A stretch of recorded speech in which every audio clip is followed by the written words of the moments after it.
मेरे फेफड़े की समस्या है। मैं दिन भर इसी के बारे में सोचता रहा और कुछ समझ नहीं आ रहा था। वैसे तो मुझे इससे कोई डर नहीं लगता, शायद, और उम्मीद है कि आप भी यही इशारा कर रही हैं कि आपको हल्का मामला है और फेफड़ों की गंभीर बीमारी, जैसा कि मुझे खुद 3 साल से है, ने मुझे बुरे से ज़्यादा अच्छे परिणाम दिए हैं। मेरे मामले में ये लगभग 3 साल पहले आधी रात को अचानक हुए तेज रक्त स्वर से शुरू हुआ।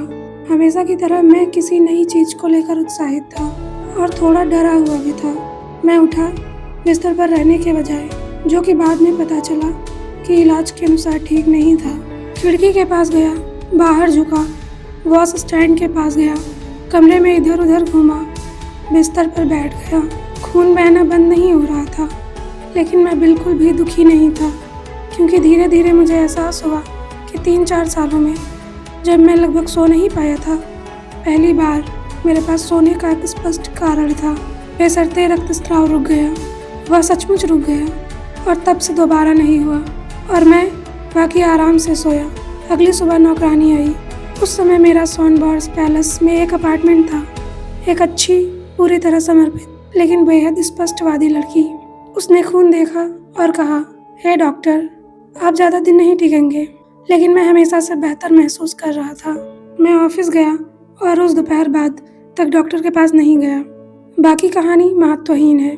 मैं बस इतना कहना चाहता था, यह आपकी बीमारी नहीं है जो मुझे डराती है, खासकर इसलिए कि मैं बार बार अपनी याददाश्त खंगालने के लिए खुद को रोकता रहता हूँ और आपकी सारी कमजोरी के नीचे मुझे एक किसान लड़की जैसे जीवंतता दिखाई देती है।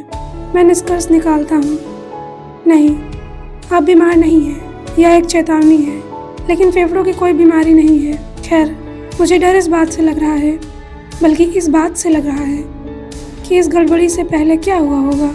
फिलहाल मैं आपके पत्र में बाकी सब बातों को नज़रअंदाज कर रहा हूँ, जैसे हिलर नहीं, चाय और सेब रोज़ाना 2 से 8 बजे तक। ये ऐसी बातें हैं जो मेरी समझ से परे हैं और जिन्हें मौखिक स्पष्टीकरण की आवश्यकता है।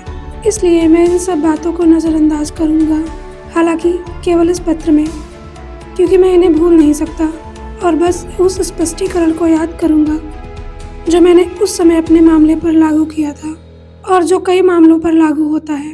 दरअसल मेरा दिमाग उस दर्द और चिंता को सहन नहीं कर पा रहा था जिससे वह बोझिल था।